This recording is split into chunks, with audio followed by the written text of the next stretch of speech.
خب اینم از این.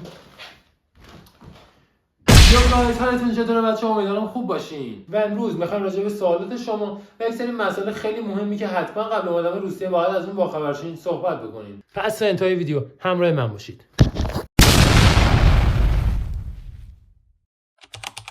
خب مورد اول و به نظر من مهمترین مورد زبان هستش. دوستان پیشنهاد من به شما اینه که حتما 6 ماه تا 1 سال قبل ورود شما روسیه زبان روسی رو مطالعه بکنید که به قول من رو 0 نباشین. میگن اینجا من میشن که بعضی دوستان میگن ما میخوایم وارد محیط بشیم و محیط زبان یاد بگیریم. دوستان 1% این واقعیت نداره. شما هیچی نمیتونین یاد بگیرید، به کنار بدتر از زبان روسی زده میشید. پس لطفا قبلش مطالعه ریزی داشته باشین. حتما مورد بعدی من میشم بعضیا میگن که ما میخوایم کورس به انگلیسی بخونیم و زبان انگلیسی رو فول هستش و نیاز نداریم زبان روسی یاد بگیریم. دوستان شما اینجا هر کار کوچیکی بخواید بکنید، حتی یک پیتزا شما بخواید سفارش بدید، نیاز به ارتباطات داریم و این ارتباطات یعنی فقط زبان روسی و زبان روسیتون باید به هر حال خوب باشه.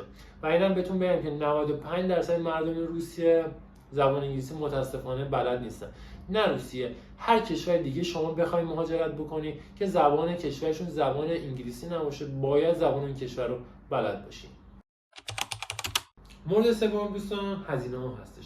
حالا ما قراره یک ویدیو دیگه درست بکنیم راجع به هزینه یک ماه زندگی در روسیه که اونجا به طور دقیق توضیح میدیم. ولی به طور خلاصه بخوام بگم هزینه‌های شما در روسیه شامل مسکنتون میشه، هزینه خورد و خوراک یک ماهتون میشه، هزینه تفریحتون میشه، هزینه قبوزتون میشه مثل آب و برق و هزینه مترو و سیم کارت اینجور چیزاتون. و در آخر همیشه دوستان یک بخشی رو پس‌انداز داشته باشین و آماده داشته باشین، چون هر ماه معمولا اتفاق میفته. یه سری از نکاتی هستن که به قول معروف ما مثلا راجبشون نمیدونستیم و اتفاقی که ممکنه در ماه بیفته و اون هزینه‌ها به هزینه ماهانمون اضافه بشه هستش. خب بخش بعدی میرسیم به بخش آب و هوا. دوستان ما میتونیم آب و هوای روسیه رو به 2 بخش تقسیم بکنیم: 6 ماه اول سال و 6 ماه دوم سال. در 6 ماه اول سال بخوام براتون بگم آب و هوا فوق‌العاده خنکه و فوق‌العاده عالیه.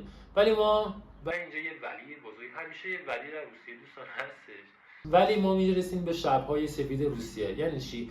یعنی دیگه ما شب نداریم و ساعت 1-2 نصف شب یه دقیقه همون 12 ظهر هست و هیچ موقع ما شب رو در 6 ماه اول سال نمیبینیم. ولی آب و هوا فوق‌العاده عالیه. حالا در 6 ماه دوم سال آب و هوا فوق‌العاده سرد، روی منفی 30-35 میرسه دوستان. و اینکه اینجوری که اگه هوا بشه منفی 10 منفی 15 شما اینجوری که میگین که وای چقدر هوا خنک و بریم روی قدم بزنیم، اینجوریه. و اینکه دیگه ما برخلاف 6 ماه اول سال دیگه ما روز نداریم دوستان و ما هیچ موقع خورشید رو نخواهیم. شاید در 6 ماه دوم سال خورشید 2-3 باری بیاد دستی از دور تکون بده، ولی در واقع ما در 6 ماه دوم سال نداریم. دوستان چند تا توصیه بخوام براتون در مورد 6 ماه دوم سال بکنم که حتما جدیش بگیرین لطفا و انجامش بدین. یک، دوستان کفش خیلی خوبی تهیه بکنید، چون قراره هر روز لیز بخورید و هر روز زمین بخورید. پس سعی کنید کفش خوبی تهیه بکنید که کمتر حداقل زمین بخورید. دومی که دوستان وقتی پیاده رو شما رد میشین این قندیل ها ایجاد شده در کنار ساختمون ها میفته بچا پایین. البته هر روز پاکسازی میشه ولی باز مراقب باشین چون هر ساله بعضی جنشون از دست میدن سر همین مسئله. و مورد بعد دوستان چون ما خورشید نداریم در 6 ماه دوم سال متاسفانه دچار کمبود ویتامین میشیم. پس حتما این ویتامین رو سعی کنید جبران بکنید. بچه‌ها اگه تا اینجا ویدیو از این ویدیو خوشتون اومده و براتون مفید بوده لطفاً دکمه سابسکرایب رو بزنید تا حمایت من کرده باشین. خب دوستان بخش بعدی میرسیم به بخش مردم و فرهنگ روسیه. حتما همون شنیدیم که میگن روسا خیلی آدمای خشک و جدی ان. دوستان همش خرافاته، همه رو بریزین دور. اگه خودتون بیاین اینجا متوجه میشین روسا خیلی آدم‌هایی ان که عاشق هنرن، خیلی وفادارن، خیلی مهربونن و دوستان اگه شما یک قدم برید سمت یک روس ایشون 10 قدم میاد سمت شما و خیلی راحت باشون میتونی ارتباط بگیری. یعنی شما فقط کافیه سلام بکنید، اونا دیگه هر جوری شده سعی میکنن بهتون ارتباطی بچا بگیرن و این لحاظا خیلی عالیه. حالا اگه بخوام یه تفاوتی بین خودمون و روسا بچا بهتون بگم، همین که میگن روسا خشکن، دوستان روسا مرزر قائلن. یعنی چی؟ یعنی با غریبه ها یک جور رفتار میکنن و با آشنا و خویشاوندان خودشون یک جور دیگه. مثلا ما وقتی وارد سوپری میشیم میگیم به داداشم چه خبر؟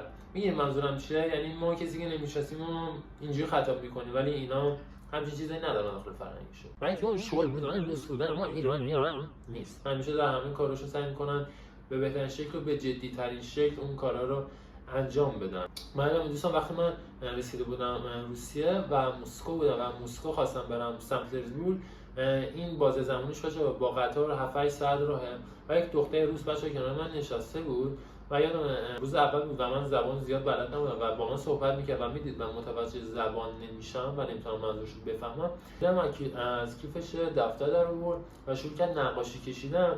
بعد یهودی‌ام نشون یهودی‌ام یه توالت کشیده و بعد میگفت توالتون برای مثلا اگه نیاز به توالت اینجوری چیزا داشته باشی. می‌دونی منظورم چیه؟ اصلا اونجوری که فکر می‌کنی نیستن و خیلی آدمای خوبی هستن. دوستان بخش بعد میرسیم به بخش قانون کشور. دوستان هر کشوری قانون خودشو داره و فکر نکن اینجا چون خارجه من هر کاری میتونم بکنم و هیچ کم اون کار نداره. دوستان برعکس اینجا خیلی سختگیرتره. حتما چون بحثش خیلی مفصله، ولی بخوام براتون چند تا مثال کوتاه بزنم که یه جوری فقط بفهمید داستانو. اینجا واسه شما نمیتونید مشروب بگیرید دستتون و داخل خیابون راه برید، یا بخواید از خیابون رد بشین و بریم اون دست خیابون.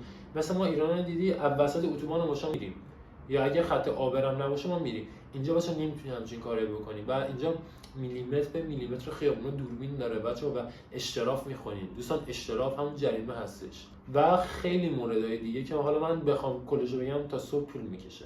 و حتما قانون این کشور یه سری مطالب ریزی و حتما عقب بخونید.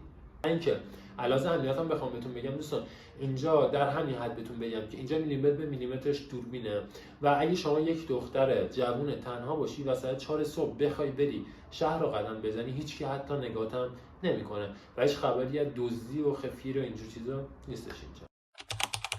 خیلی ازم میپرسن که چجوری میتونیم کار پیدا کنیم، شرایط کاری چجوریه. دوستان بعد بهتون بگم که یک تا زبان بلد نباشین دوستان اینجا هیچ کاری نمیتونین انجام بدین. واقعیت. دو، حالا ما فرض می‌کنیم شما زبان بلدی و اینجا می‌خواید کار بکنید. بچه‌ها این بخش خیلی بخش مفصلیه، اگه دوست داشتین بگین باز اپیزود دیگه برای این بخش بسازم، ولی خیلی بخوام خلاصه بهتون بگم و با مثال.